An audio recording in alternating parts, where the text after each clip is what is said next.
Vas a empezar. Va.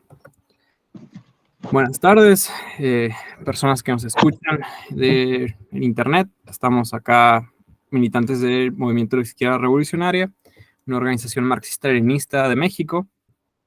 Somos el comité de base que se llama Revueltas, por José Revueltas, un famoso comunista mexicano. El día de hoy, camaradas que estamos aquí presentes, vamos a hacer una lectura de un texto corto de Gramsci. El texto se llama Análisis de las situaciones, correlaciones de fuerzas, la tendencia a disminuir al adversario.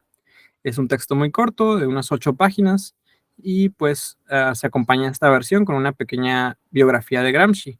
Yo voy a leer la pequeña biografía de Gramsci y posteriormente el camarada Ernesto y yo vamos a estarnos turnando una página cada quien en la lectura hasta terminarla, y igual vamos a ir comentando cualquier situación. Igual pues nos pueden dejar comentarios abajo y en la siguiente sesión nos retomamos para establecer un diálogo. Entonces pues empezando, yo me llamo Christopher y les voy a leer aquí sobre el camarada Antonio Gramsci. Antonio Gramsci, intelectual y activista político italiano, fundador del Partido Comunista. Nació en la isla de Cerdeña en 1891 y murió en Roma en 1937. Gracias al apoyo de su hermano y a su capacidad intelectual, superó las dificultades producidas por su deformidad física, era jorobado, y por la pobreza de su familia, desde que su padre fue encarcelado, acusado de malversación de fondos. Estudió en la Universidad de Turín, donde recibió la influencia intelectual de Croce y de los socialistas. En 1913 se afilió al Partido Socialista Italiano, convirtiéndose enseguida en dirigente de su ala izquierda. Tras haber trabajado en varias publicaciones periódicas del partido, fundó junto con Togliatti y Terracini la revista Ordine Nuovo en 1919.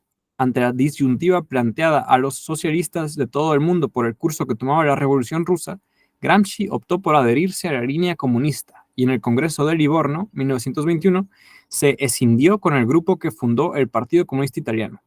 Perteneció desde el principio al Comité Central del nuevo partido, al que también representó en Moscú, en el seno de la Tercera Internacional en 1922.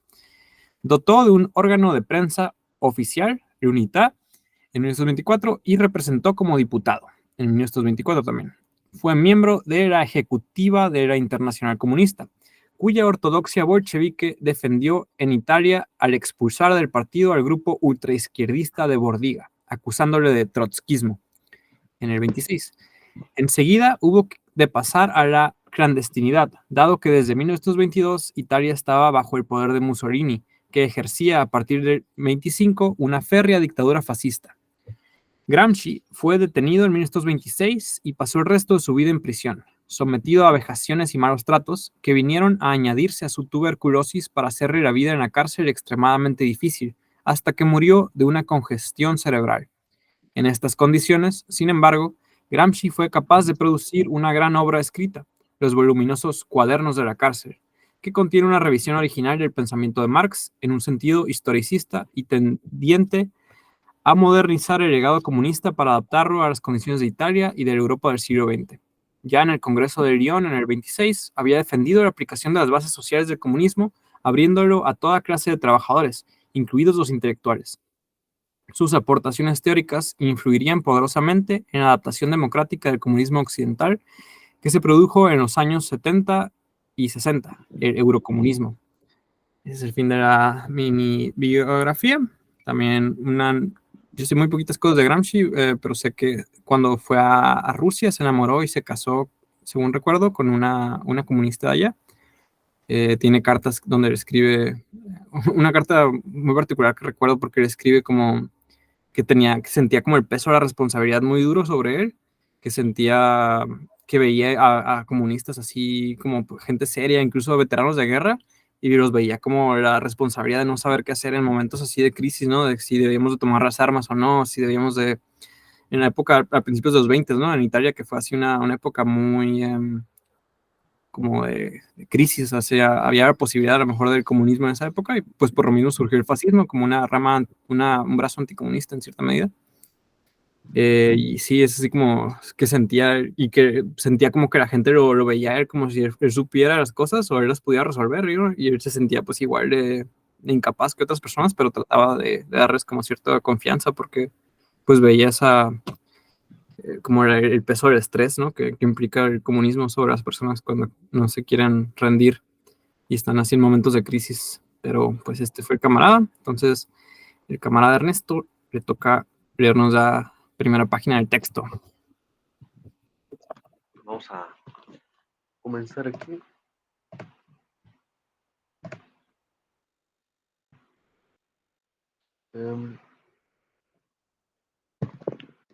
Un estudio, ¿verdad? Sí, el análisis de situaciones es el título y luego dice el estudio de cómo. Ahí abrí un PDF, es que tenía otro, pero ya. Sí, el estudio de cómo hay que analizar las situaciones, o sea, y cómo hay que establecer los diversos grados de correlaciones de fuerzas, puede prestarse a una exposición elemental de ciencia y arte políticos, entendida como un conjunto de cánones prácticos de investigación y de observaciones particulares útiles para despertar el interés por la realidad de hecho y para suscitar intuiciones políticas más rigurosas y vigorosas. Al mismo tiempo, hay que exponer lo que se debe entender en política por estrategia y por táctica, por plan estratégico, por propaganda y por agitación, por orgánica o ciencia de la organización y de la administración en política. Los elementos de observación empírica, que comúnmente se exponen en confusión en los tratados de ciencia política, se puede tomar como ejemplo la obra de G. Mosca, Elementia y Ciencia Política, tendrían que situarse en la medida en que no sean cuestiones abstractas o en el aire, en los varios grados de correlaciones de fuerzas, empezando por las correlaciones de las fuerzas internacionales. Esta sección habría que colocar las notas escritas acerca de lo que es una gran potencia, las agrupaciones de estados en sistemas hegemónicos y, por tanto, acerca del concepto de independencia y de soberanía, por lo que hace a las potencias pequeñas y medias, para pasar a las correlaciones objetivas sociales, o sea, al grado de desarrollo de las fuerzas productivas, a las correlaciones de fuerza política y de partido, sistemas hegemónicos en el interior de los estados, y a las correlaciones políticas inmediatas, o sea, potencialmente militares. Las relaciones internacionales son, lógicamente, anteriores o posteriores a las correlaciones sociales fundamentales. Posteriores, sin duda, toda innovación orgánica en la estructura modifica orgánicamente las correlaciones absolutas y relativas en el campo internacional, a través de sus expresiones técnico-militares. También la posición geográfica de un Estado nacional es posterior y no anterior, lógicamente, a las innovaciones estructurales, aunque reaccione sobre ellas en cierta medida, precisamente en la medida en la cual las sobreestructuras reaccionan sobre la estructura, la política sobre la economía, etc. Por otra parte, las relaciones internacionales reaccionan pasiva y activamente sobre las correlaciones políticas, de hegemonía de los partidos. Cuanto más subordinada está la vida económica inmediata de una nación a las relaciones internacionales, tanto más representa un partido esa situación y la aprovecha para impedir la llegada de los partidos adversarios al poder. ¿Recuerdas el famoso discurso de Nitti sobre la Revolución Italiana técnicamente imposible? Desde esa serie de hechos se puede llegar a la conclusión de que a menudo el llamado partido del extranjero no es precisamente el que se indica como tal, sino el partido más nacionalista, el cual en realidad, más que representar las fuerzas vitales del país, representa la subordinación y sometimiento económico a las naciones o a un grupo de naciones hegemónicas. El problema en las relaciones entre la estructura y las sobreestructuras es el que hay que plantear y resolver exactamente para llegar a un análisis acertado de las fuerzas que operan en la historia de un cierto periodo y para determinar su correlación. Hay que moverse en el ámbito de dos principios. Uno, el de que ninguna sociedad se plantea tareas para cuya solución no existan ya las condiciones necesarias y suficientes o no estén al menos en vías de aparición o desarrollo. Dos, el de que ninguna sociedad se disuelve ni puede ser sustituida si primero no ha desarrollado todas las formas de vida implícitas en sus relaciones. La reflexión sobre estos dos cánones se puede llegar al desarrollo de toda una serie de otros principios de metodología histórica. Por de pronto, en el estudio de una estructura hay que distinguirse entre los movimientos orgánicos, relativamente permanentes, y los movimientos que pueden llamarse de coyuntura, y que se presenten como ocasionales, inmediatos, casi accidentales. ¿Quieres terminar esa página? Para darle asientos. Va. Y tenemos un par de citas al pie de página. La 1, cuando hablaba del grupo de naciones hegemónicas, dice: una alusión a este elemento internacional represivo de las energías internas se encuentra en los artículos publicados por Volpe en el 32. Y en la número 2 es una cita de Marx que dice, bueno, casi lo mismo, ¿no? Una formación social no perece antes de que se desarrollen todas las fuerzas productivas para las cuales es aún suficiente y nuevas y más altas relaciones de producción hayan ocupado su lugar, ni antes de que las condiciones materiales de existencia de estas últimas hayan germinado en el seno mismo de la vieja sociedad. Por eso la humanidad se plantea siempre y solo las tareas que puede resolver. Si se observan las cosas atentamente, se hallará siempre que la tarea misma no surge sino donde las condiciones materiales para su solución existen ya o se encuentran al menos en proceso de formación. En la introducción a la crítica de la economía política. Y retomando el texto, los fenómenos de coyuntura dependen también, por supuesto, de movimientos orgánicos, pero su significación, bueno, una nota antes de que se me olvide, en esta parte donde dice lo de que el partido más nacionalista en realidad a veces es el que representa subordinación y sometimiento económico a las naciones o a un grupo de naciones hegemónicas. Eso es como en la época en la que lo escribió esto Gramsci, pues todavía no existía el PRI, ¿no? Pero existía el PNR, luego PRM,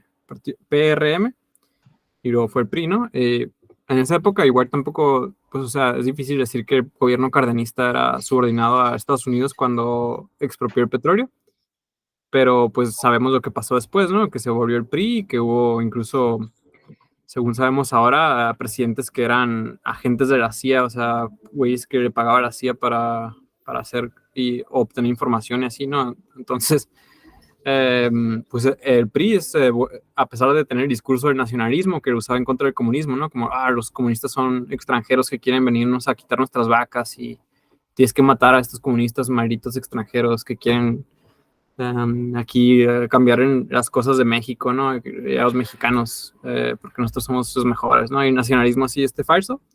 Pero pues en realidad lo que está detrás de ese discurso es una subordinación al capitalismo internacional, ¿no? Que es liderado por Estados Unidos. Entonces, pues nomás se me hizo curioso ahí este pedazo del texto, sirve para describir al PRI, a mi juicio. Y los trabajadores de la CIA eran Echeverría, Díaz Ordaz, López Mateos y López Portillo, ¿no? Eran 4 los que han salido. No sabía que eran 4, yo pensé que nomás eran como 2. Sabía López Paseos, que le dicen así porque andaba mucho de viaje, y de Díaz Ordaz, pero no sabía de los otros 2. Es que poco a poco se han ido ahí clasificando los archivos. Y pues son todos como de la época que muchos la ven como la época estatista, o sea, ni siquiera es del periodo neoliberal, que yo creo que si le vas escarbando ahí, pues se van viendo más vínculos. Simón, déjame cierrar la ventana porque escucha música de mi vecino, que no está mala, pero... Pero no, pues yo no lo escucho. Bueno. Pero igual, ¿no? Por si las dudas. Y sí, está curioso también a propósito de lo que dices, esto de que era la época estatista y no ya el neoliberalismo, que ahora Morena, partido reformista y capitalista, pues critica sobre todo el neoliberalismo, ¿no? Y a mí eso se me hace que implica como que si volviéramos a lo que estaba antes del neoliberalismo, las cosas estarían mejor. Y es como, lo dudo. A lo mejor estaría un poco mejor, ¿no? Como, no sé, pues existía antes la CONASUPO, ¿no? Y estas otras cosas que eran como tiendas subsidiadas por el gobierno y pues, o sea, sí, a lo mejor no es barato, pero de fondo las relaciones de producción y las relaciones sociales siguen siendo como, pues, de explotación y había de todos modos, pues, muchas cosas malas, ¿no? Lo que sí, pues, la verdad sí creo que ha empeorado la situación mexicana, sobre todo por el desarrollo del narcotráfico, que tampoco se ha desarrollado en el vacío, ¿no? Sino con cierto beneplácito de Estados Unidos, de la DEA y de la CIA, e incluso al beneficio de la CIA en ocasiones, me imagino, ¿no? Como cuando la CIA usaba dinero en narcotráfico para conseguir armas para los rebeldes anticomunistas en El Salvador, ¿sí, no? Creo que era El Salvador. Bueno, en Centroamérica. Fue el escándalo de Irán contra, famoso. Pero bueno, retomando aquí. Los fenómenos de coyuntura dependen también, por supuesto, de movimientos orgánicos, pero su significación no tiene gran alcance histórico. Producen una crítica política minuta, al día, que afecta a pequeños grupos dirigentes y a las personalidades inmediatamente responsables del poder. Los fenómenos orgánicos producen una crítica histórico-social que afecta a las grandes agrupaciones, más allá de las personas inmediatamente responsables y más allá del personal dirigente. Al estudiar un periodo histórico, se presenta la gran importancia de esta distinción. Se tiene, por ejemplo, una crisis que a veces se prolonga durante decenios.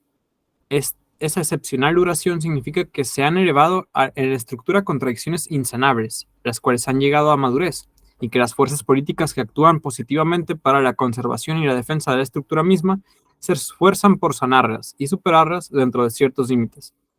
Esos esfuerzos incesantes y perseverantes, puesto que ninguna forma social confesará nunca que está superada, constituyen el terreno de lo ocasional, en el cual se organizan las fuerzas antagónicas que tienden a demostración que, en último análisis, solo se consigue y es verdadera si se convierte en nueva realidad.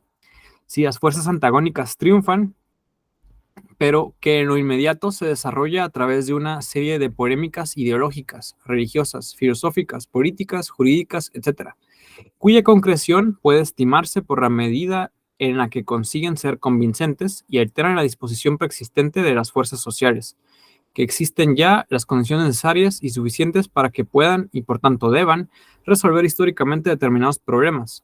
Deban, porque todo incumplimiento del deber histórico aumenta el desorden existente y prepara catástrofes más graves. El error en que a menudo se cae en los análisis histórico-políticos consiste en no saber hallar una relación justa entre lo que es orgánico y lo que es ocasional. Así se llega a exponer como inmediatamente activas causas que no lo son. En cambio, mediatamente o a afirmar que las causas inmediatas son las causas eficientes únicas. En el primer caso se tiene el exceso de economicismo o de doctrinarismo pedante. En el otro, el exceso de ideologismo. En un caso se sobreestiman las causas mecánicas, en el otro se exalta el efecto individualista e individual.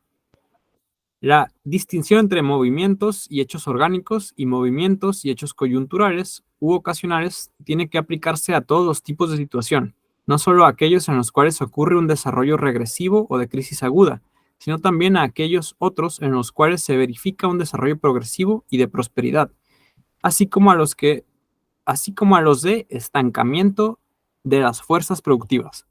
Difícilmente se establecerá de un modo exacto el nexo dialéctico entre los dos órdenes de movimiento y, por tanto, de investigación. Y si el error es ya grave en la historiografía, lo será aún más en el arte político, cuando no se trata de reconstruir la historia pasada, sino de construir la presente y la futura. Ahí tenemos una cita al pie que dice: el no haber considerado el momento inmediato de las correlaciones de fuerza estar relacionado con los residuos de la concepción liberal vulgar, de la cual es una manifestación del sindicalismo que creía ser más adelantado mientras estaba dando un paso atrás. La concepción liberal vulgar, en efecto, al dar importancia, permíteme a ver, suena como que entraba algo, ¿entraba alguien? Ah, todo bien, es nuestro camarada de vuelta. Estamos aquí todavía en la lectura, entonces disculpen la interrupción. Ajá. La concepción liberal vulgar, en efecto, al dar importancia a la correlación de las fuerzas políticas organizadas en las varias formas de partidos, lectores de periódicos, elecciones parlamentarias y locales, organizaciones de masa de los partidos y de los sindicatos en sentido estricto, estaba más adelantada que el sindicalismo, el cual concedía importancia primordial a la relación fundamental económico-social, y solo a ella. La concepción liberal vulgar tenía en cuenta implícitamente también esa relación, como se manifiesta en tantos indicios, pero insistía más en la correlación de las fuerzas políticas, que era expresión de la otra y en realidad la contenía. Estos residuos de la concepción liberal vulgar se pueden identificar en toda una serie de estudios que se consideran independientes de la filosofía de la práctica y han producido formas infantiles de optimismo y de estupidez. Un buen crack, parte de la tradición comunista, ¿no? Tirar mierda a otra gente que consideraban medio más tonta. Cuando no es honesta, ¿no? Bueno, si es honesta, pues la tratamos con más cariño. Pero sí, es así como que aparte de que están mal, se creen súper mucho, es como que te dan más ganas de tirarles acá pedradas. Pero retomando esta línea, ya que se terminó esta página. Bueno, veníamos de leer a Engels, Ajá. que es un poco más, se me hace un poco más amable, ¿no? Sí, no más diplomático. También a lo mejor porque era burgués y sabía cómo relacionarse en sociedad burguesa. Pero una cosa que se me había olvidado mencionar breve de Gramsci es que no sé si este texto lo escribió ya en prisión, pero muchos de sus textos que están escritos en prisión, los escribió a veces intercambiando palabras por otras para que no fueran censurados. Eh, por ejemplo, en lugar de decir marxismo, a veces decía filosofía práctica.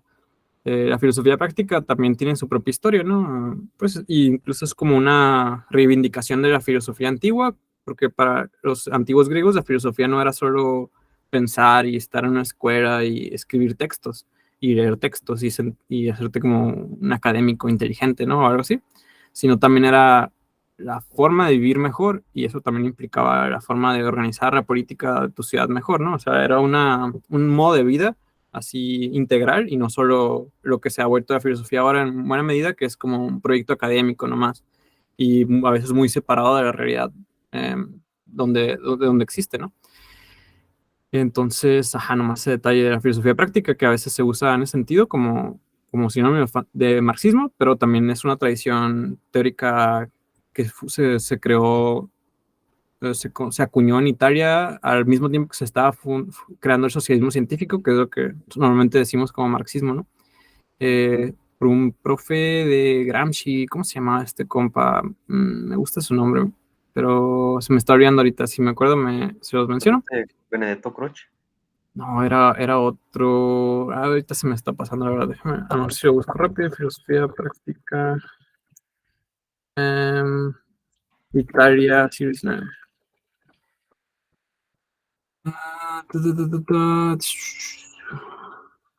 Ahí se los debo.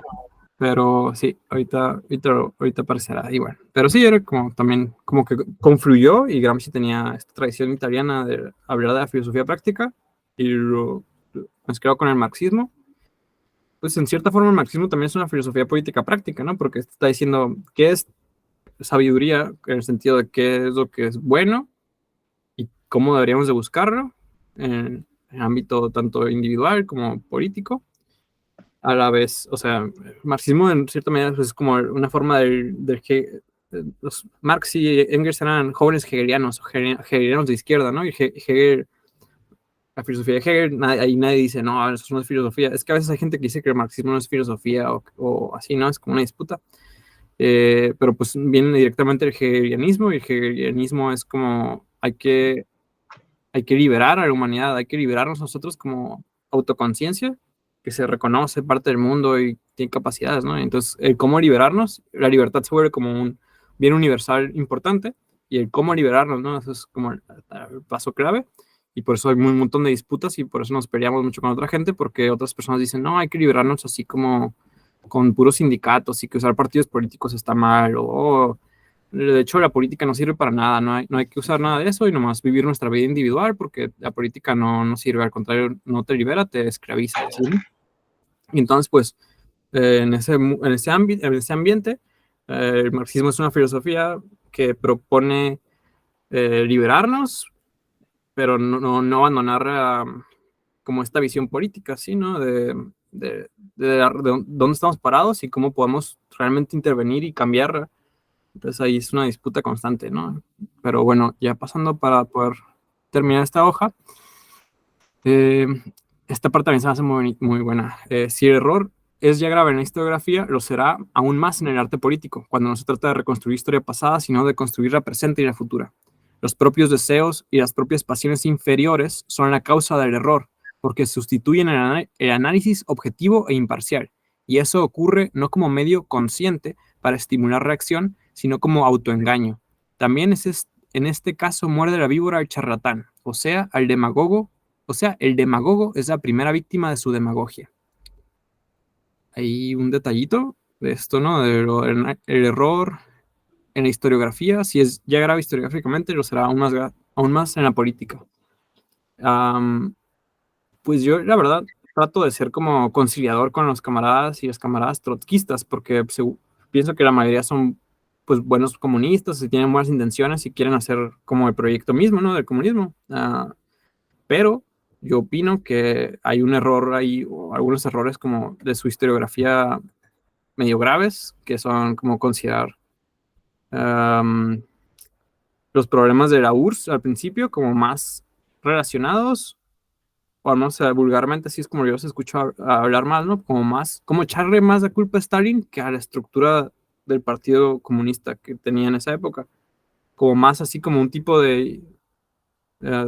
en historiografía tienen esta teoría el gran hombre en historia, ¿no? Así como estas grandes figuras que vienen y por su propia voluntad y así como que causan las problemáticas o las resuelven, que pues, o sea, tampoco es como que la voluntad humana y el individuo no tengan un rol, ¿no? Como ya decía antes en el texto, sino que se puede exagerar.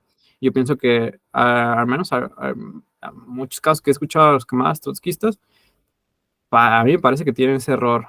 Y también, pues, de inversa, ¿no? O sea, como cuando las personas son súper antitrotskistas y es como, ah, Trotsky era tan malo y si no fuera por Trotsky todo hubiera salido bien. Es como, pues, no, tampoco, ¿no? Pero nomás eso son como errores historiográficos. Una vez escribí como que pienso que en lugar de, en esos casos, como cuando se hacen sectas así súper cerradas, en lugar de hacer una historiografía honesta, se hace como una hagiografía, como hagiografías de los santos y de la gente sagrada, así, entonces como que, San Stalin, San Trotsky, San Lenin, y ya como si estás de un lado, el otro es malo, así como maniqueísmo, ¿no? De exceso de dualidad de lo malo y bueno, simplificada, ¿no? Y eso nada más, como recalcar que estos errores que pues a veces pasan y luego se traducen en errores de la política, como pues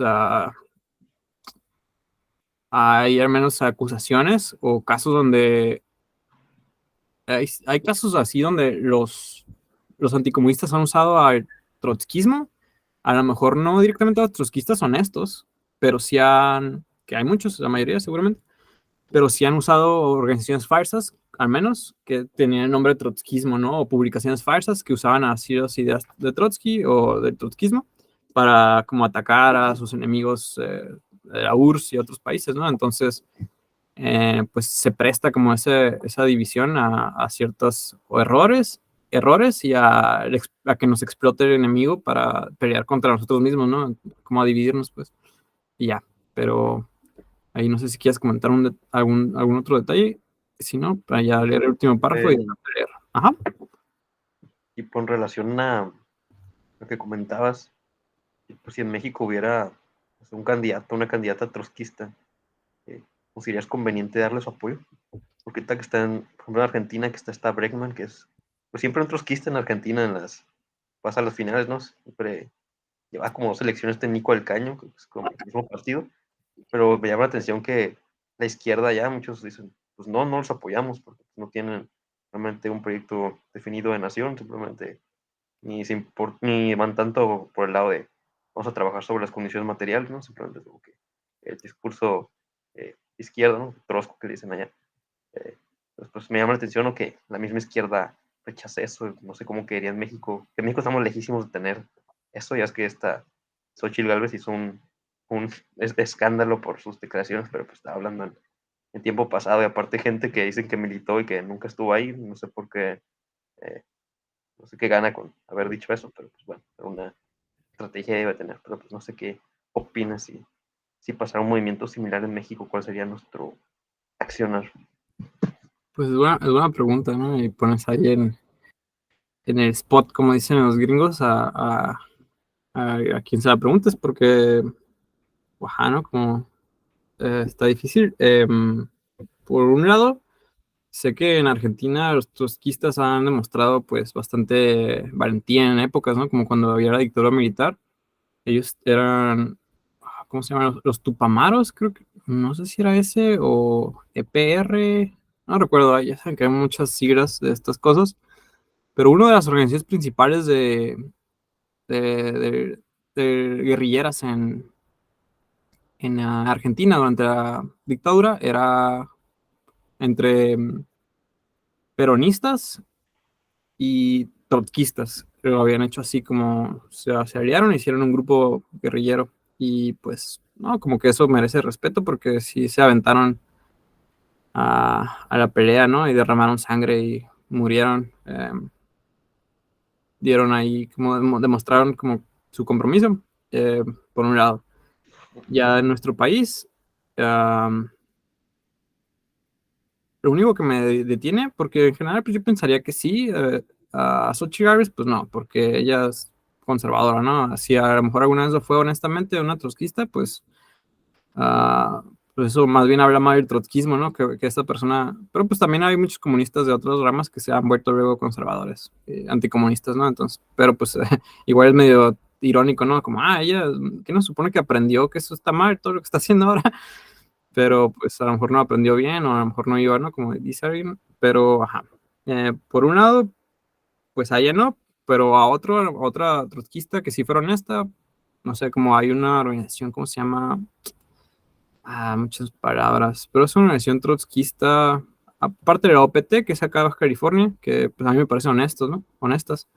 Pero hay otra en México como más grande, tiene como tres colores, el color morado como feminismo, el rojo y el verde, ¿no? Entonces tratan de juntar ecologismo, socialismo y feminismo. Pues no los conozco, ¿no? No los conozco bien, pero pues me dan como cierto buena espina, o al menos están intentando hacer algo bueno a nuestro parecer. Entonces, por ejemplo, si esa agrupación se volviera así como muy fuerte de repente y de repente tuvieran un candidato o una candidata muy importante, yo sí estaría a favor de que hiciéramos un frente unido, las organizaciones comunistas, y tratar de apoyarlas, o al menos la nuestra, no sé, igual sería polémico por lo mismo, ¿no? Las disputas entre trotskismo y todo eso.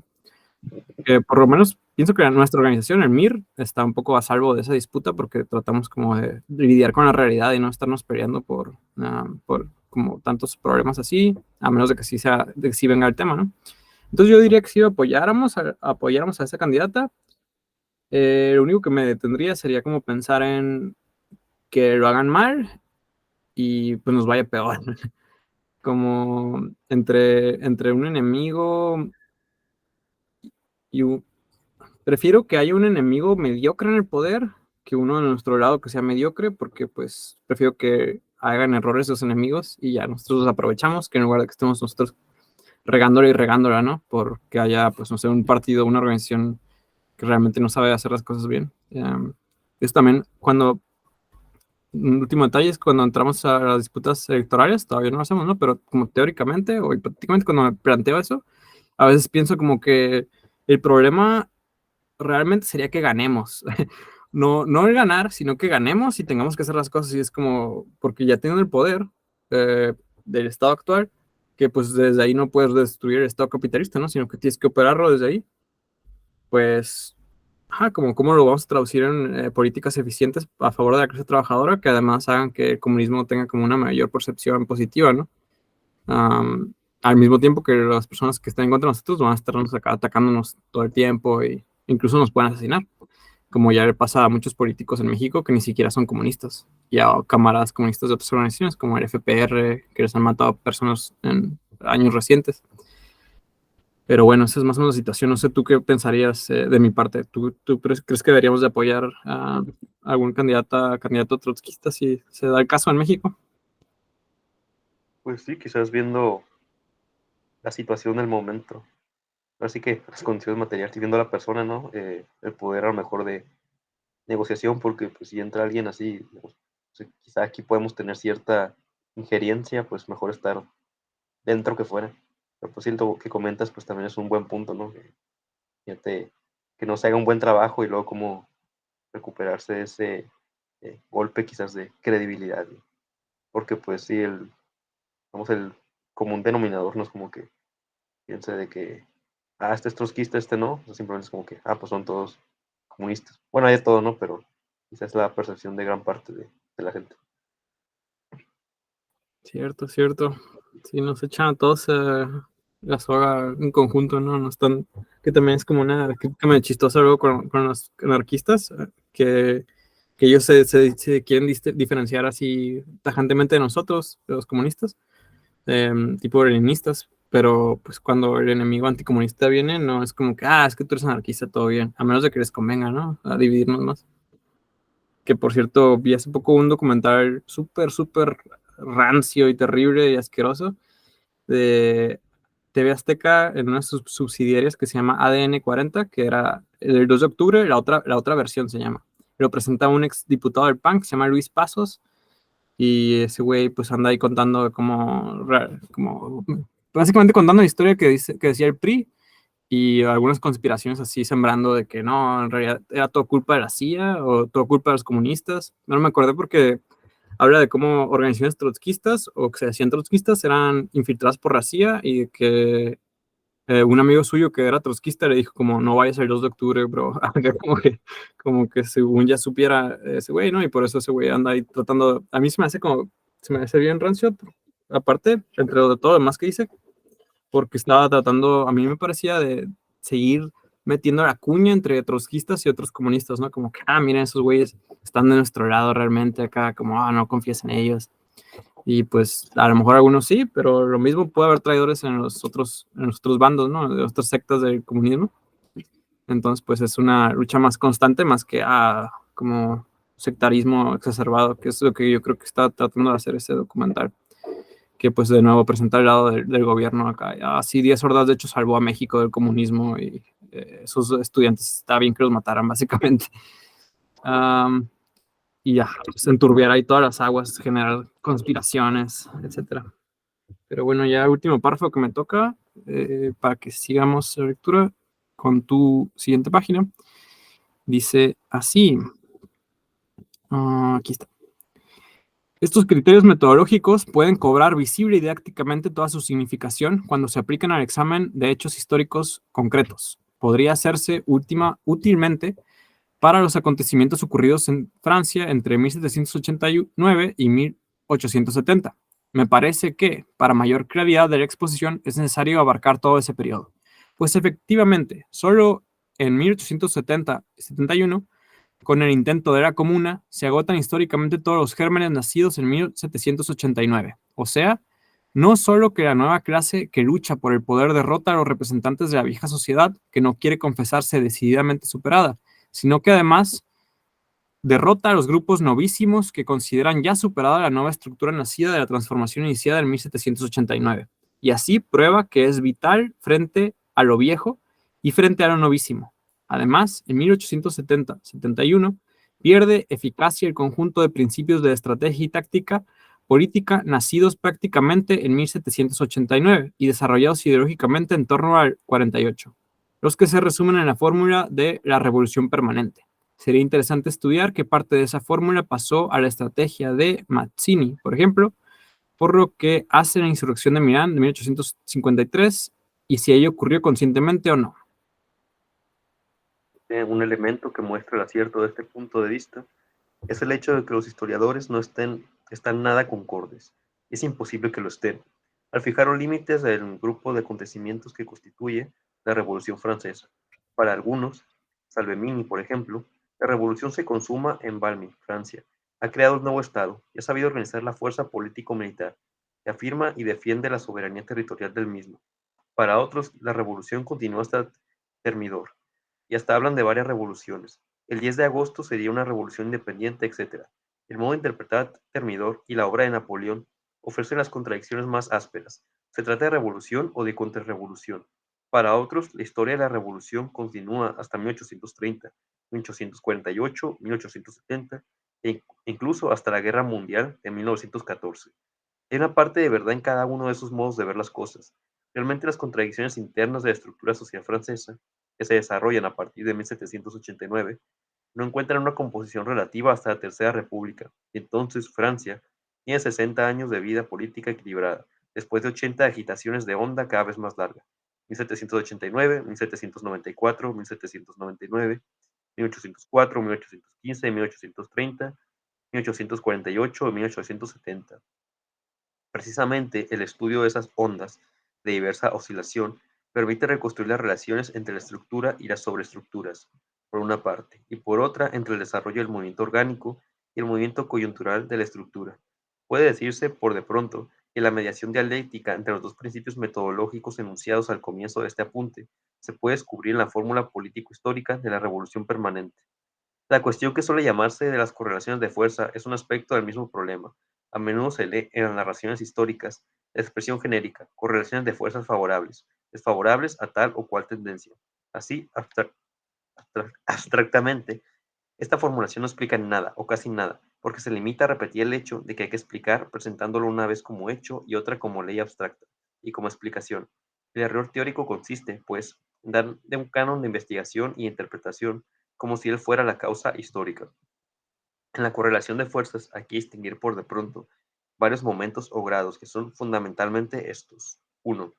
Una correlación de fuerzas sociales estrechamente ligada a la estructura objetiva independiente de la voluntad de los hombres y que puede medirse con sistemas de las ciencias exactas o físicas. Sobre la base del grado de desarrollo de las fuerzas materiales de producción, se tienen las agrupaciones sociales, cada una de las cuales representa una función y ocupa una posición dada en la producción misma. Esta correlación existe, simplemente es una realidad rebelde.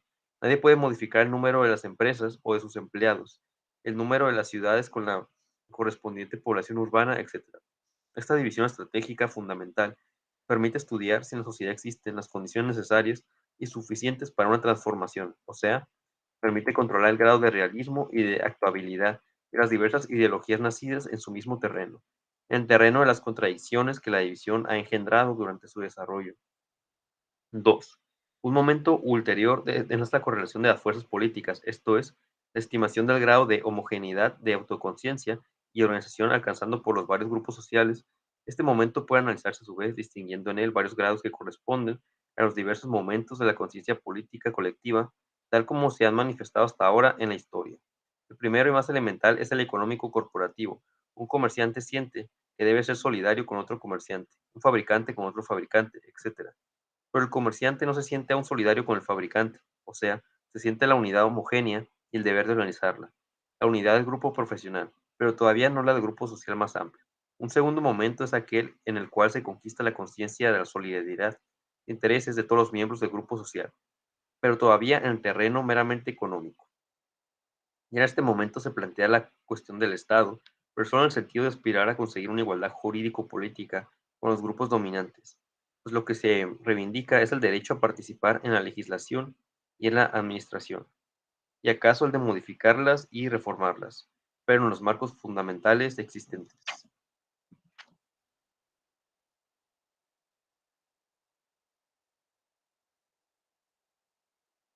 Ahí voy. Gracias.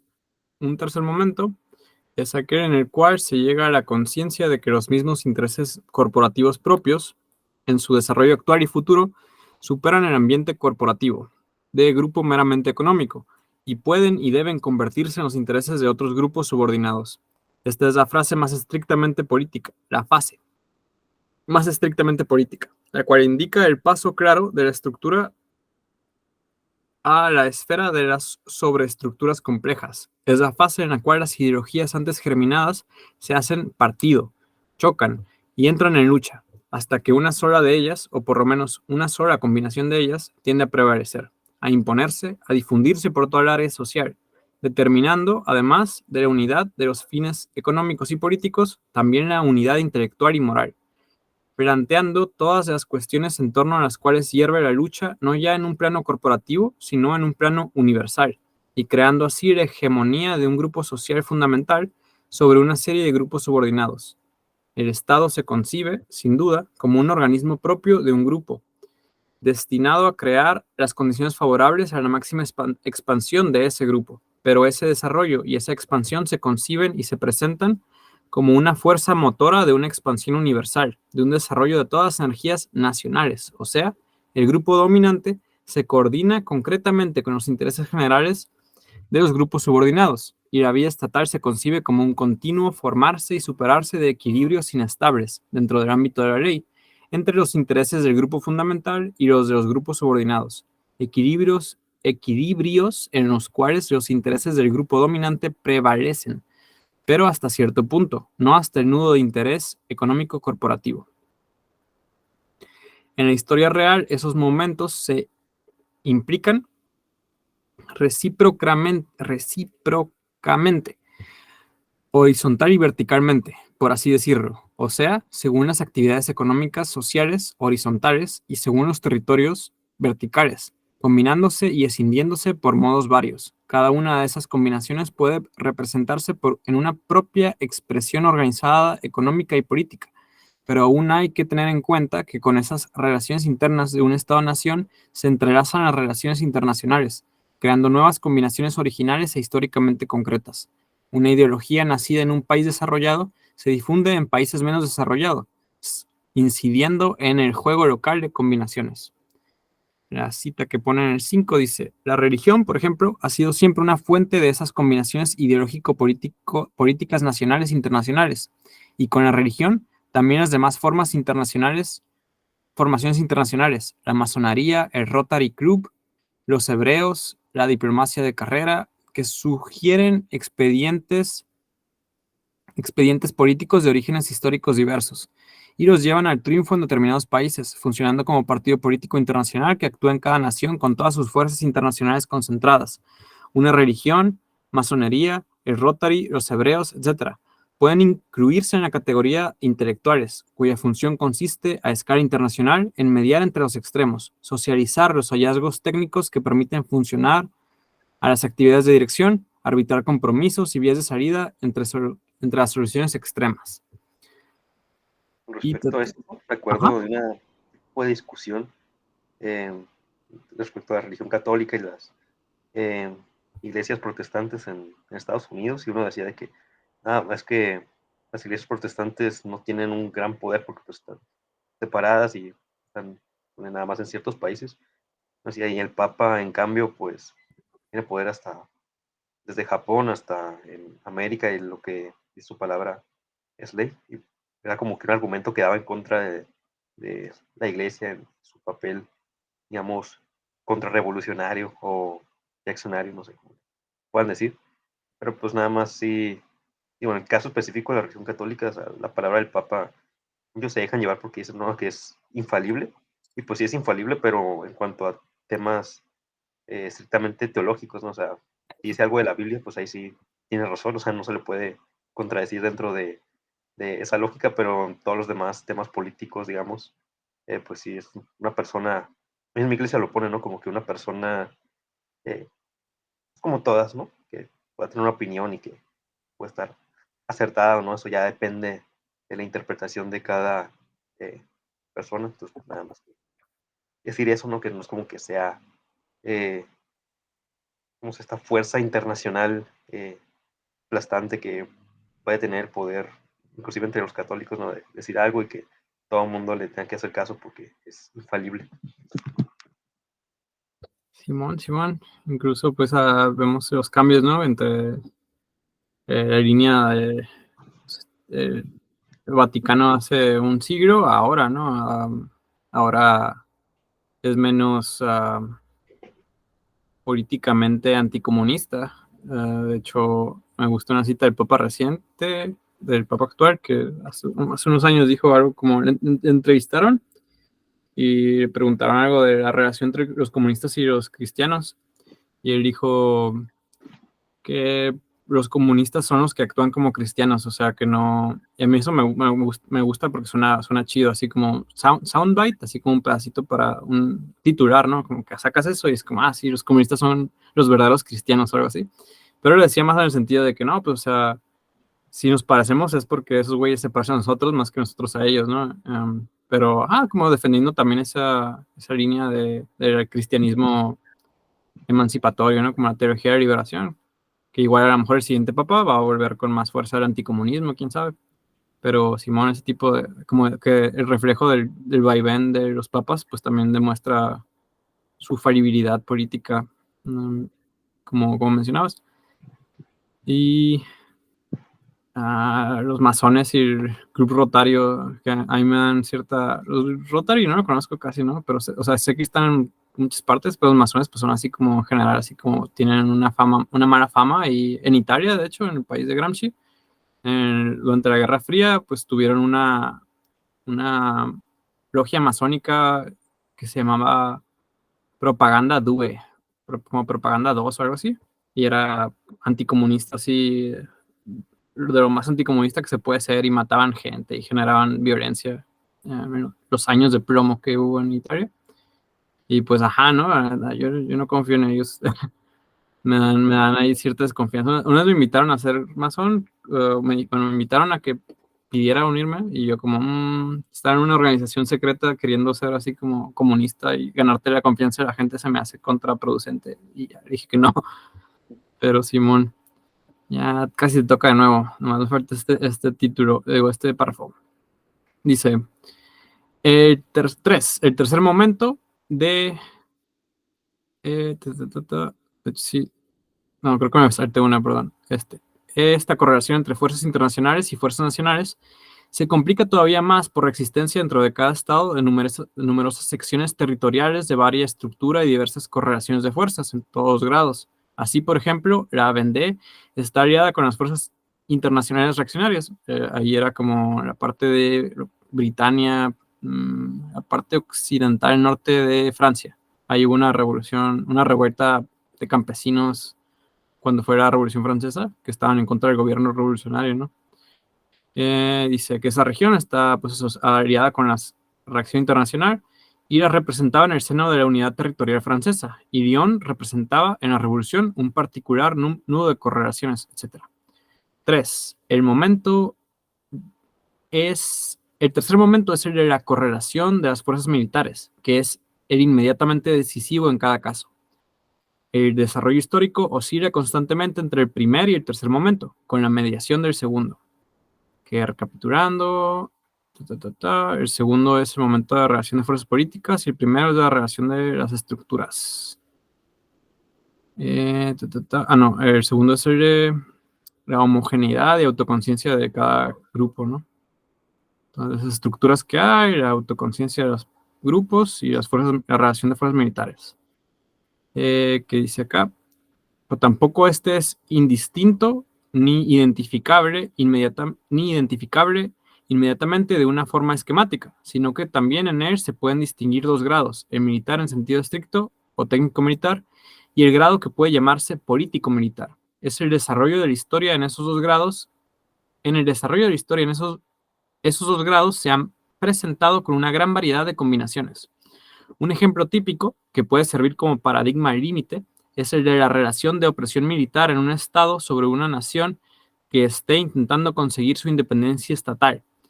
La relación no es puramente militar, sino político-militar, y efectivamente, un tipo de opresión así sería inexplicable sin el estado de disgregación social del pueblo oprimido y sin la pasividad de su mayoría.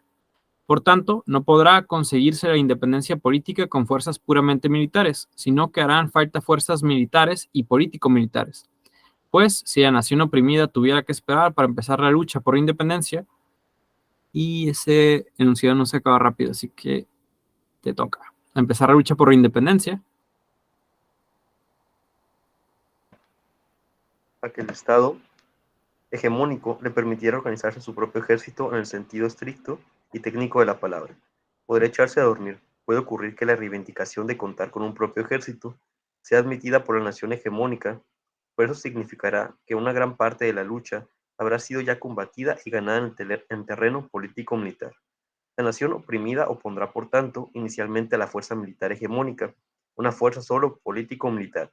Esto es, le opondrá una forma de acción política que tenga la virtud de determinar reflejos de carácter militar, en el sentido 1. De que tenga eficacia suficiente para desgregar íntimamente la eficacia bélica de la nación hegemónica, y 2. Que obliga a la fuerza militar hegemónica a diluirse y dispersarse por un gran territorio, anulando así su eficacia bélica. En el Risorgimento italiano puede observarse la desastrosa falta de dirección política militar, especialmente en el Partido de Aczione, por incapacidad cognética, pero también en el Partido Piamontés moderado, igual antes que después de 1848, y por incapacidad, ciertamente, sino por maltusianismo económico-político, o sea, porque no quería aludir siquiera a la posibilidad de una reforma agraria ni convocar una Asamblea Nacional Constituyente, sino que tendía simplemente a conseguir que la monarquía piamontesa se extendiera por toda Italia, sin condiciones ni limitaciones de origen popular, con la mera sanción de los plebiscitos regionales. La cuestión relacionada con las anteriores consiste en ver si las crisis históricas fundamentales están determinadas inmediatamente por las crisis económicas. La respuesta a esta cuestión está implícitamente contenida en los párrafos anteriores, donde se tratan cuestiones que son otra manera de presentar la obra suscitada, pero siempre es necesario, por razones didácticas y dado el público particular, examinar cada modo de presentarse una misma cuestión, como si fuera un problema independiente y nuevo. Puede excluirse que las crisis económicas inmediatas produzcan por sí mismas acontecimientos fundamentales, solo pueden crear un terreno más favorable para la difusión de ciertos modos de pensar, de plantear y de resolver las cuestiones que afectan a todo el desarrollo ulterior de la vía estatal. Por lo demás, todas las afirmaciones relativas a los periodos de crisis o de prosperidad pueden provocar juicios unilaterales. En su compendio de Historia de la Revolución Francesa, Mathiez, oponiéndose a la historia vulgar tradicional, que descubre apriorísticamente una crisis en coincidencia con las grandes rupturas del equilibrio social, afirma que hacia 1789 la situación económica era más bien buena en lo inmediato, por lo cual no se puede decir que la catástrofe del Estado absoluto se haya debido a una crisis de pauperización. Hay que observar que el Estado estaba sometido a una crisis financiera mortal, por lo que se planteaba la cuestión de cuál de los tres órdenes sociales privilegiados iba a tener que soportar los sacrificios y los pesos inevitables para poner de nuevo a flote las haciendas estatal y real. Además, aunque la posición económica de la burguesía era sin duda floreciente, no ocurría por supuesto lo mismo por lo que hace la situación de las clases endémica. En cualquier caso, la ruptura del equilibrio de fuerzas no ocurrió por causas mecánicas inmediatas de pauperización del grupo social, que estaba interesado en romper el equilibrio No, y esto de te hecho saltaste una línea por si quieres darle. Arriba de endémicas. de populares de la ciudad y el campo, las últimas de las cuales estaban atormentadas por una miseria endémica. En cualquier caso, la ruptura del equilibrio de fuerzas no ocurrió por causas mecánicas inmediatas de pauperización del grupo social que estaba interesado en romper el equilibrio, y que de hecho lo rompió, sino que ocurrió en el marco de conflictos superiores al mundo económico inmediato, relacionados con el prestigio de clase, intereses económicos futuros, y con una exasperación del sentimiento de independencia, de autonomía y de poder. La particular cuestión del malestar o bienestar económico como causa de nuevas realidades históricas es un aspecto parcial del problema del...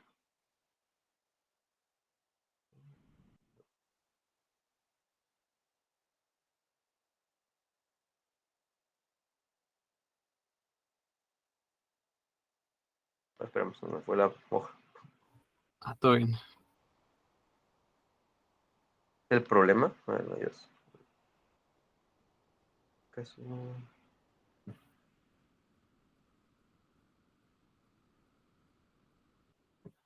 Bueno, la particular cuestión del malestar o bienestar económico como causa de nuevas realidades históricas es un aspecto parcial del problema de la correlación de fuerzas en sus varios grados.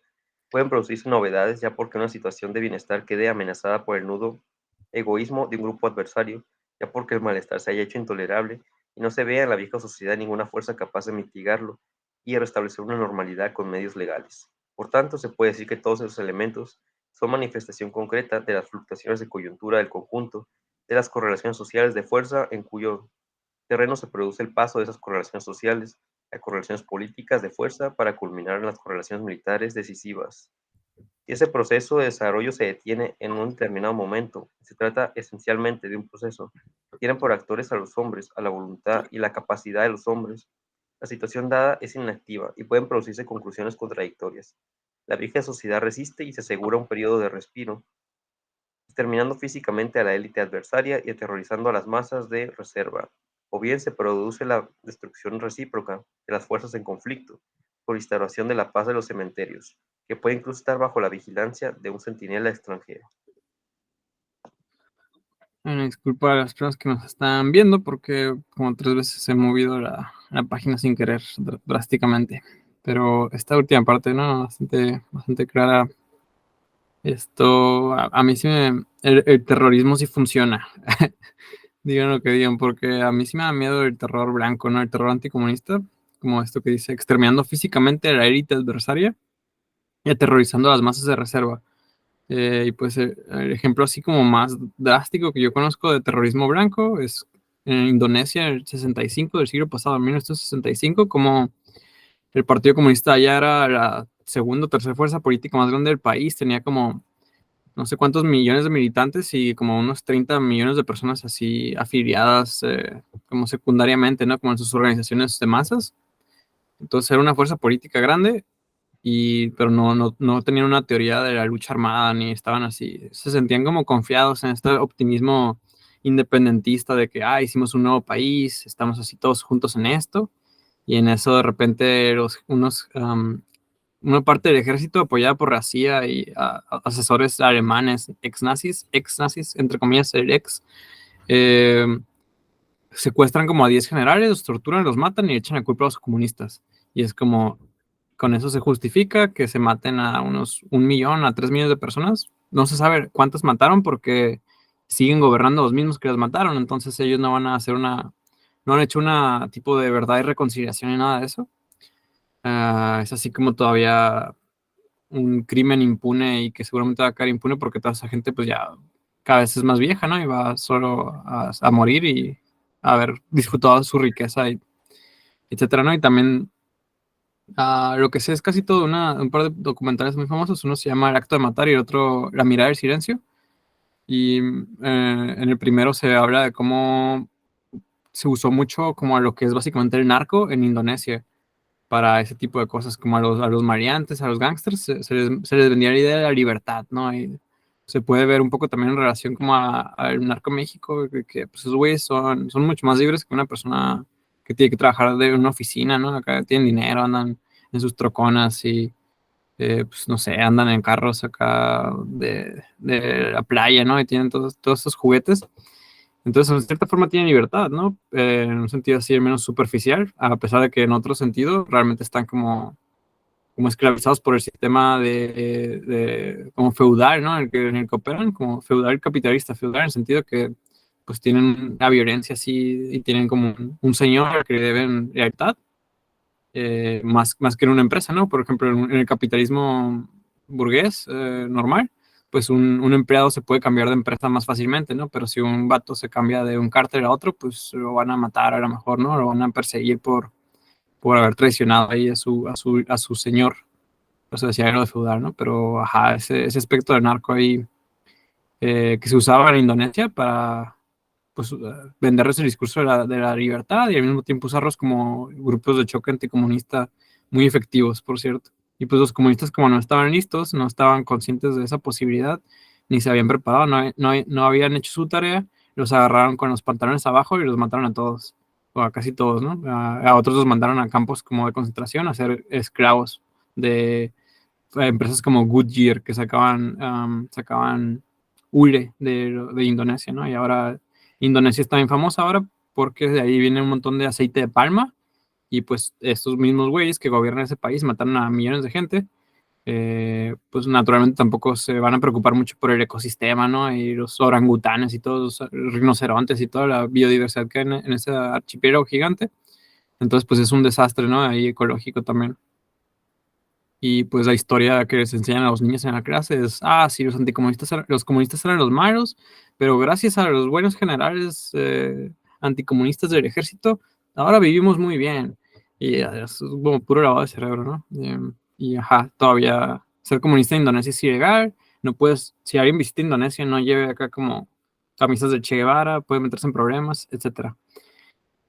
Y pues nomás me acordé, ¿no? Por esto de exterminar físicamente a la élite adversaria, que es lo que hicieron, y aterrorizar a las masas. O sea, eso causó pues un choque. Imagínate, acá matan a 1 millón de personas en todas las ciudades de tu país y ves cómo destruyen sus casas y violan a sus familias y los destripan en las calles y dejan a los cadáveres ahí. O sea, como, pues eso no se hace nomás para matarlos. O sea, si los quieres matar, los puedes matar de manera... Hay diferentes maneras de matar a alguien, ¿no? Puedes matar a alguien en silencio, como desaparecerlos, que también es una forma de terrorismo, de desaparición, porque causas incertidumbre en la gente, como no sabe si su familia está viva o muerta, entonces no van a hacer algo que pueda meter en problemas a su familiar que a lo mejor sigue vivo y lo tienen en la cárcel, ¿no? Entonces, eso también es una forma de matar, de terrorismo, digo, pero pues es diferente como desaparecer a alguien o a lo mejor hacerlo así a la sorda, que hacerlo en público y miren todos, vamos a matar a estos güeyes y miren lo que le pasa a la gente que se opone a nosotros, ¿no? Eso es como dos formas de terrorismo un poco diferentes, pero pues las dos han sido usadas contra el comunismo y bueno. Y ya cuando es un número tan grande, pues es Ajá. inevitable que no forme parte de tu cotidianidad, ¿no? O sea, de que de una forma u otra conoces a alguien o estás involucrado con alguien que participa, entonces cuando lo vives en carne propia, pues siempre es más efectivo a nada más verlo como que una noticia o casos aislados de gente que está en organizaciones que no tienen mucho que ver contigo. Después cuando me dices 1 millón, pues ya entra en el día a día del indonesio promedio. Simón, allá como en México antes del PRI. los comunistas, y también durante el PRI, en las primeras décadas, ¿no? Pero los comunistas éramos muy... los artistas más famosos de México eran comunistas, como pues el nombre de nuestro comité es de Revueltas, ¿no? Y también su hermano Silvestre Revueltas era comunista, Frida Kahlo era comunista, también su esposo. Siqueiros también. Siqueiros, ajá, el que según estuvo metido en pedos para tratar de matar a Trotsky. Un montón. Hay más de los que uno se imagina que eran comunistas. Estoy tratando de acordarme de otro muy famoso escritor mexicano, pero bueno. Ajá, como en Indonesia también ellos tenían así mucha fuerza cultural, digamos, ¿no? O dominaban o gestionaban mucho de la cultura en Indonesia, entonces pues a lo mejor no eras tú comunista, pero había sido, no sé, a un evento de música que hicieron comunistas, ¿no? Y no te caían mal acá, pues la gente por eso votaba por ellos, porque pues se veían como confiables, tenían apoyo popular, y eso mismo pues era el problema por lo que mejor los anticomunistas los mataron. Y al mismo tiempo estaba pasando la guerra en Vietnam, ¿no? Entonces, si Indonesia se hubiera vuelto comunista, hubiera sido, a lo mejor ahí sí, la teoría del dominó se hubiera cumplido, ¿no? Esta idea de que, si cae Vietnam, se va a volver toda Asia del Sur comunista. Bueno, igual está difícil, ¿no? Porque Tailandia es una monarquía, etcétera, pero ajá, pues también es parte del discurso ahí, de la lucha. Y acá terminamos, nos quedan como 2 hojas, 3. Esta nos dice, pero la observación más importante que hay que hacer a propósito de todo análisis concreto de las correlaciones de fuerzas es la siguiente: que esos análisis no pueden ni deben ser fines de sí mismos, a menos que se esté escribiendo un capítulo de historia pasada, sino que solo cobran significación si sirven para justificar una actividad práctica, una iniciativa de la voluntad. Los análisis muestran cuáles son los puntos de menor resistencia a los que pueden aplicarse con más fruto las fuerzas de la voluntad. Sugieren las operaciones tácticas inmediatas, indican cómo se puede plantear mejor una campaña de agitación política, qué lenguaje será mejor comprendido por las muchedumbres, etc. El elemento decisivo de toda situación es la fuerza permanentemente organizada y predispuesta desde mucho tiempo antes, la cual puede ser relanzada hacia adelante cuando se juzga que una situación es favorable, y será favorable solo en la medida en que exista una fuerza así y esté llena de ardor combativo. Por eso la tarea esencial consiste en curarse sistemáticamente y pacientemente de formar, desarrollar y homogeneizar cada vez más y hacer cada vez más compacta y consciente de sí misma a esa fuerza. Esto se comprueba en la historia militar y en la atención con la cual se ha preparado siempre a los ejércitos para empezar una guerra en cualquier momento. Los grandes estados han sido grandes precisamente porque estaban en cualquier momento preparados para intervenir eficazmente en las coyunturas internacionales favorables, y estas eran favorables para ellos porque los grandes estados tenían la posibilidad concreta de insertarse eficazmente en ellas. Ahí un paréntesis chico es que pues esta es la idea de la militancia comunista en buena medida, ¿no? Como formarnos como un elemento decisivo que pueda intervenir, porque si nomás andamos así como, sí, me identifico como comunista, pero no hago nada, ni estoy organizado, ni estoy listo, puede pasar la crisis más así favorable que nos podemos imaginar acá, como que casi estén diciendo, ay, por favor, alguien haga una dictadura en este país, nadie los va a detener. Y nosotros estaríamos así como, sí, soy comunista, pero nomás teóricamente, yo no hago nada. Y eso es como, pues, usted mamá, que tú no eres comunista, al menos no en el sentido práctico, no sé, en el sentido real de efectos, porque pues una cosa es lo que uno dice y otra es lo que hace, ¿no? Y como volvernos capaces de hacer, no solo de decir, eso es en cierto sentido el punto de la militancia, ¿no? Estas eran favorables para ellos porque podían intervenir. Luego seguimos acá. A propósito de las comparaciones entre los conceptos de guerra de movimiento y guerra de posición en el arte militar y los conceptos correlativos en el arte político, hay que recordar el librito de Rosa, traducido al italiano en el 19 por Alessandri. Y la cita de Rosa es La huelga general, así se llama el libro. En el librito se teorizan un poco precipitada y hasta superficialmente las experiencias históricas de 1905, pues Rosa descuidó los elementos voluntarios y organizativos que en aquellos acontecimientos fueron mucho más numerosos y eficaces de lo que ella tendía a creer, por cierto prejuicio suyo economicista y espontaneísta. De todos modos, este librito y otros ensayos de la misma autora, es uno de los documentos más significativos de la teorización de la guerra de movimiento aplicada al arte político. El elemento económico inmediato, crisis, etc., se considera como la artillería de cerco que abre en la guerra una brecha en la defensa enemiga, rotura suficiente para que las tropas propias irrumpan dentro y obtengan un éxito definitivo, estratégico, o por lo menos un éxito importante según la orientación de la línea estratégica. Como es natural, en la ciencia histórica, la eficacia del elemento económico inmediato se considera mucho más compleja que la de la artillería pesada en la guerra de maniobra o movimiento, porque este elemento se concebía como origen de un efecto doble. Uno, el de abrir una brecha en la defensa enemiga tras haber desorganizado al enemigo mismo, haciéndole perder la confianza en sí, en sus fuerzas y en su porvenir. Dos, el de organizar vertiginosamente las tropas propias, crear los cuadros o, por lo menos, poner inmediatamente en su puesto de encuadramiento de las tropas dispersas a los cuadros propios elaborados hasta entonces por el proceso histórico general.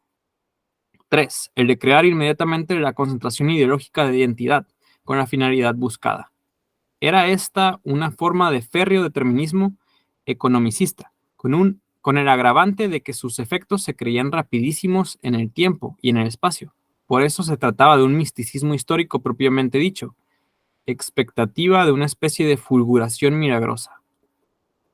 La observación del general Krasnov en su novela, según la cual el entente, que no deseaba una victoria de la Rusia imperial para que no se resolviera definitivamente a favor del zarismo en la cuestión oriental era, creo que en este contexto se refiere a qué iba a pasar con el Imperio Otomano, como pues Rusia podría haber, si hubiera ganado a ellos efectivamente la guerra, ¿no? La Primera Guerra Mundial, pues a lo mejor hubieran sido hasta capaces de conquistar Constantinopla, ¿no? O no sé, unificar, o no unificar, ¿no? Pero hacerse una esfera de poder muy grande en los Balcanes, incluso pues los griegos y ellos tienen una religión muy parecida, ¿no? Podrían haber hecho ahí una alianza muy sólida, dividirse el antiguo imperio otomano y, no sé, quedarse incluso hasta con Palestina, ¿no? Imagínense una Rusia-Palestina con patriarca ortodoxo, pero una Palestina-Rusia, rusa.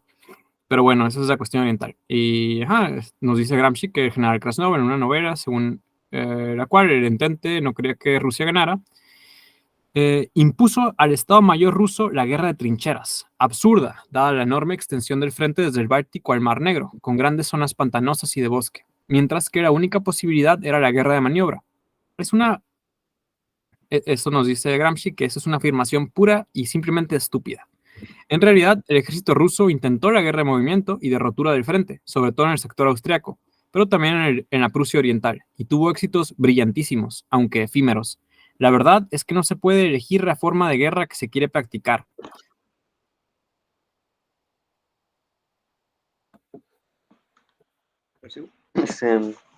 A menos que uno tenga desde el primer momento una superioridad aplastante sobre el enemigo.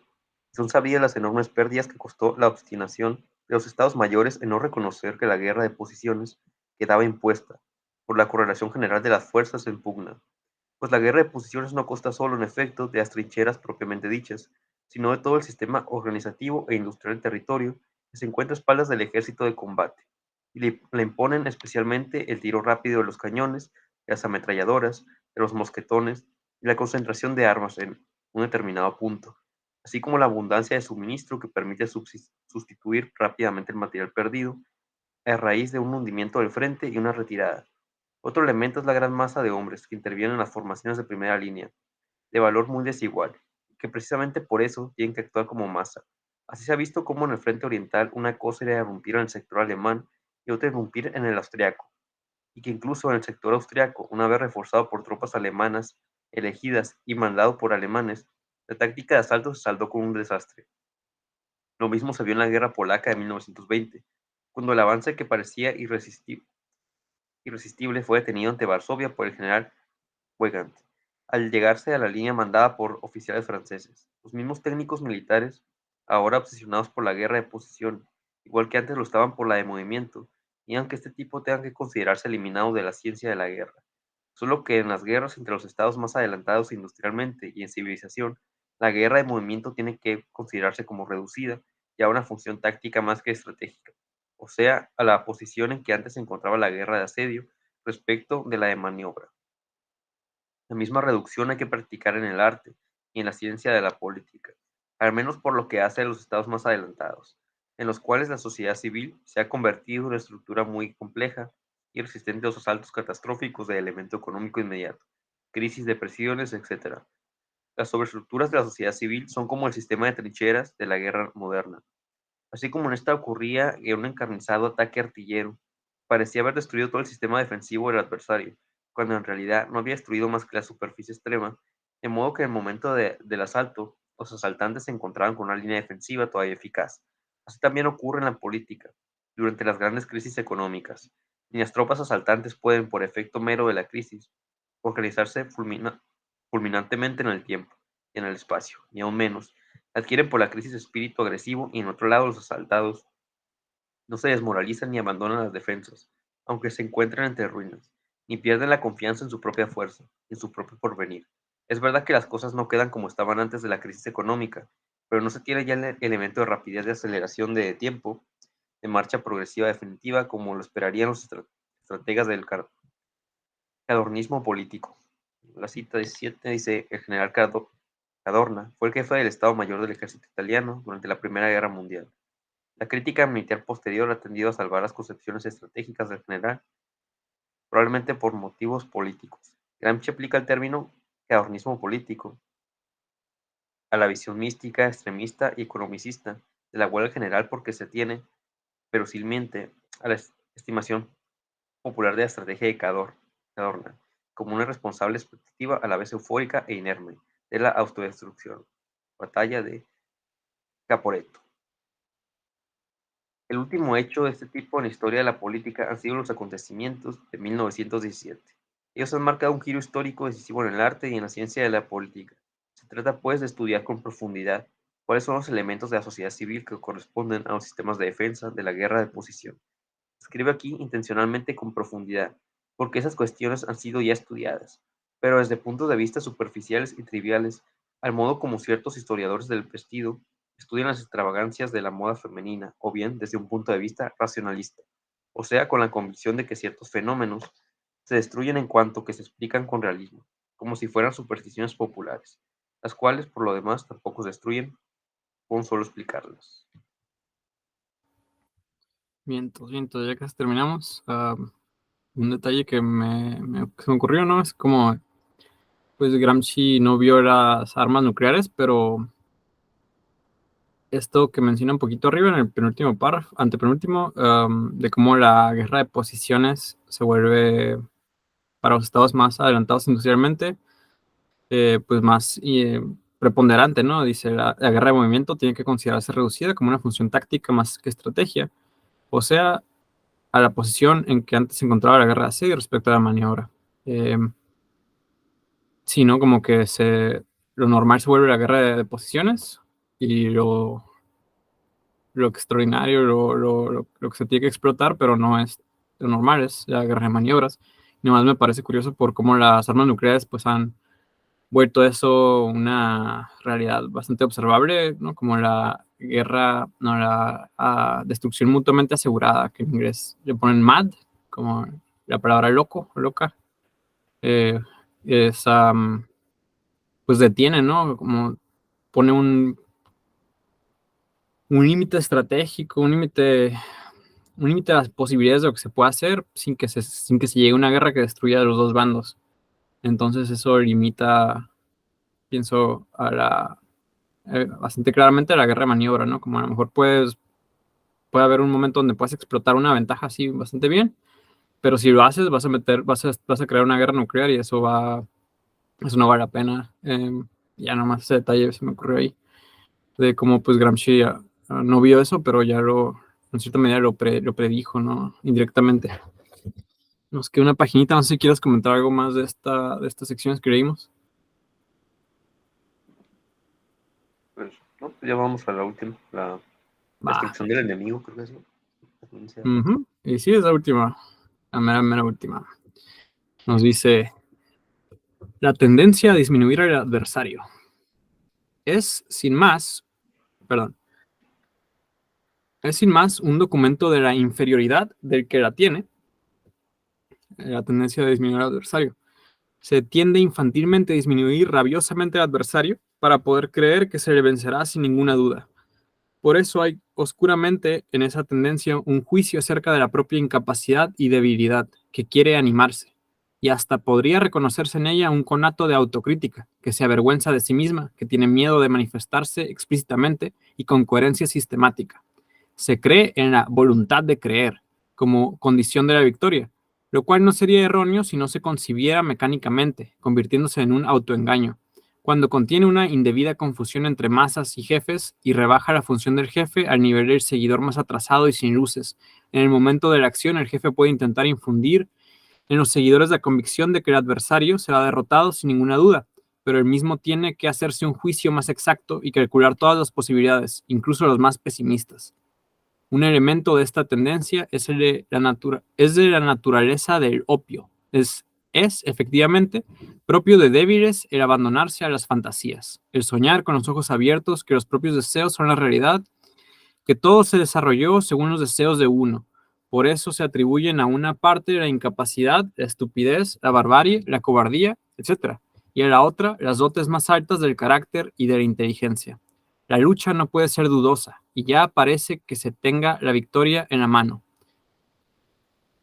Pero esa lucha es soñada y vencida en sueños. Otro aspecto de esta tendencia consiste en ver las cosas como en la pintura histórica de las estampas populares, en los momentos culminantes de alta epicidad.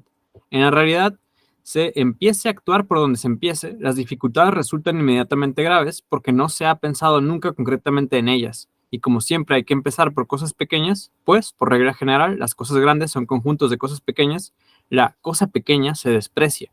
Es mejor seguir soñando y retrasar la acción hasta el momento de la gran cosa. La función de centinela es molesta, pesada, agotadora. ¿Por qué desperdiciar así la personalidad humana en vez de reservarla para la hora del grande heroísmo, etcétera?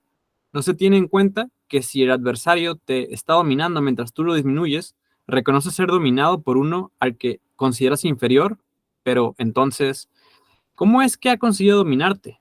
¿Y cómo es que te ha vencido y ha sido superior a ti precisamente en aquel instante decisivo que tenía que dar la medida de tu superioridad y de su inferioridad?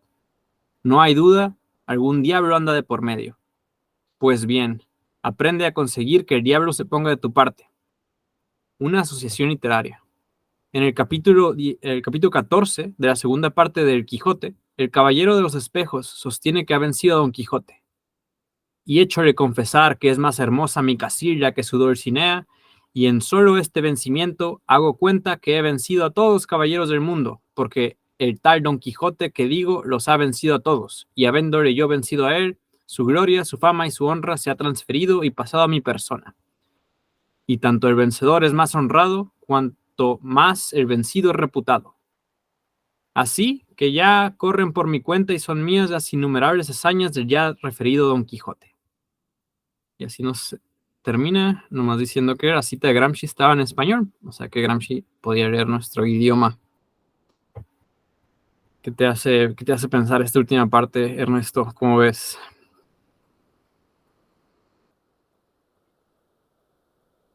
Está fuerte.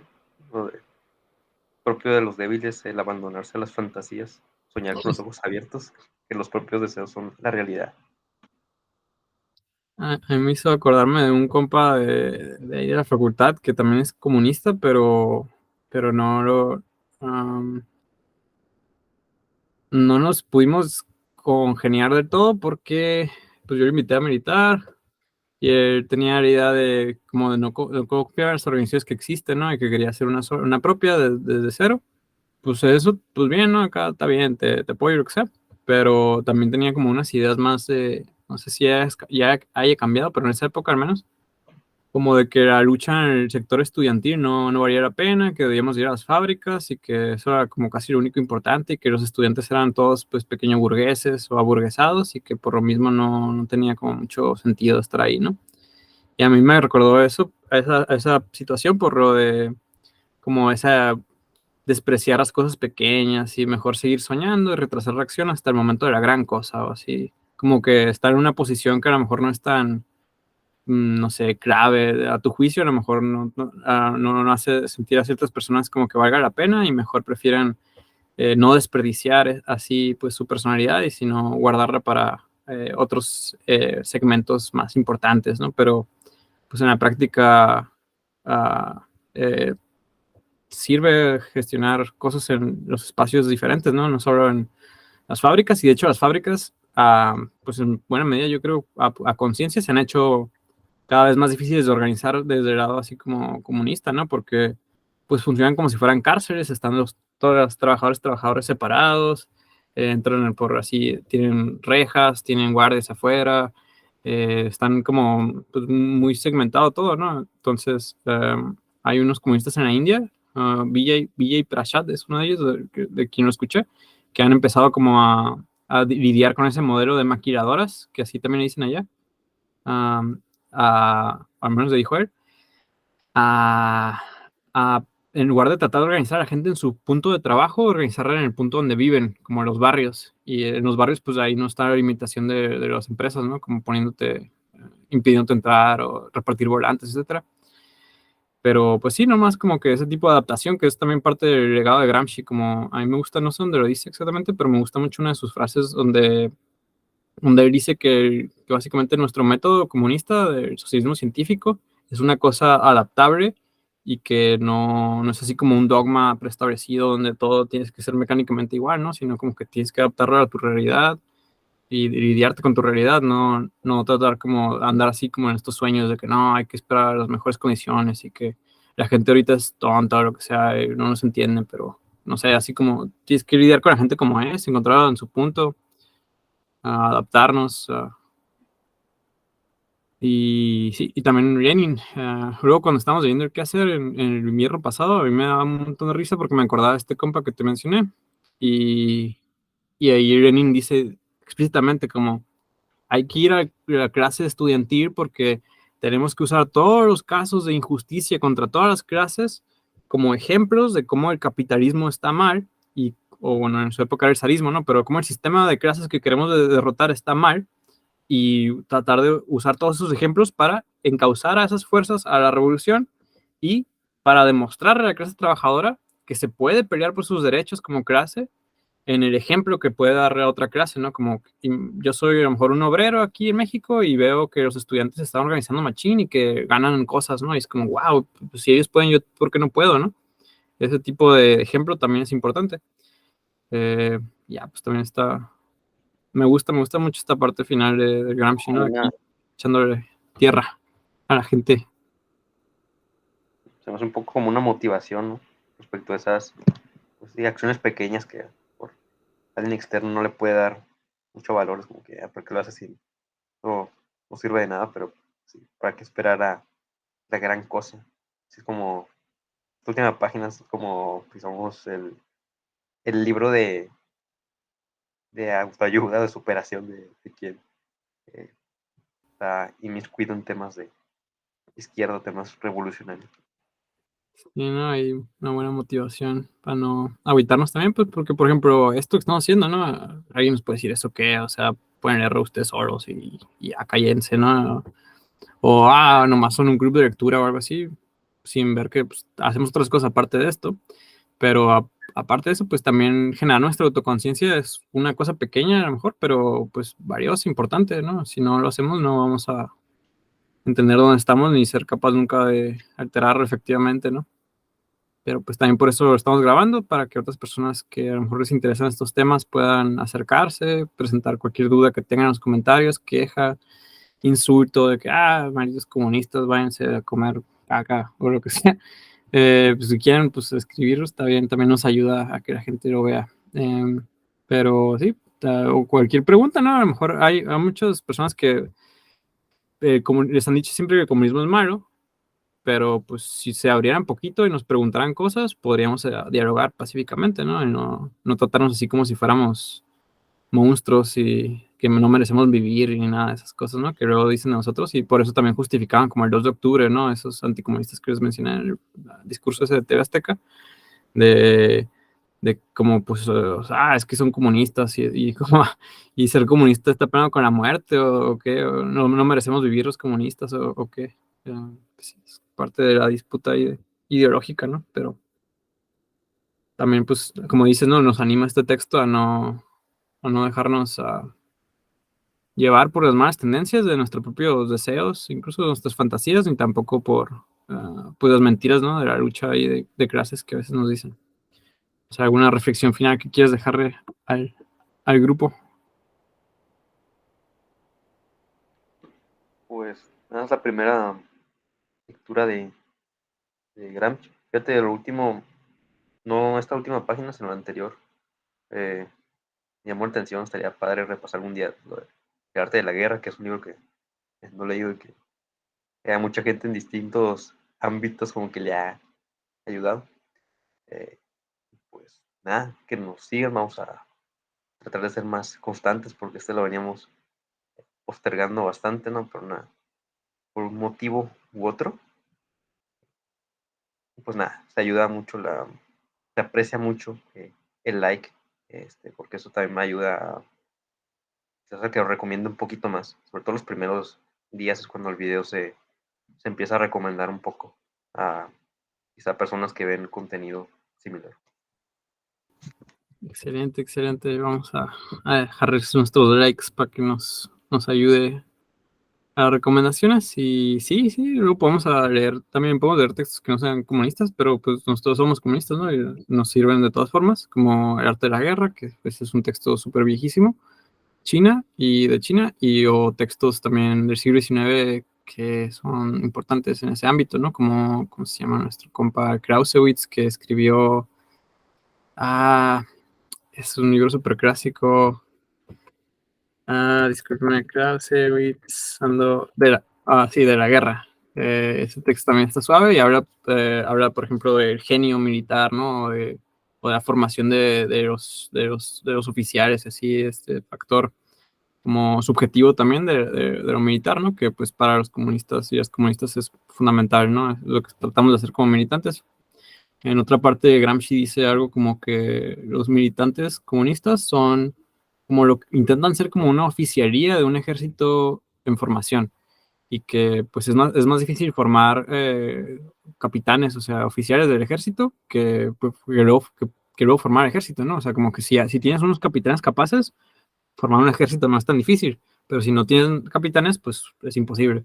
Entonces, pues es también parte por lo que luego nos asesinan, ¿no? Porque saben que somos peligrosos para las oligarquías que no quieren el comunismo. Pero bueno, ahí dejamos la sesión de hoy. Y pues de nuevo, gracias por escuchar, si llegaron hasta acá y por dejar ahí sus likes, compartir. Y pues nos vemos a la próxima. Sus comentarios. Cuídense.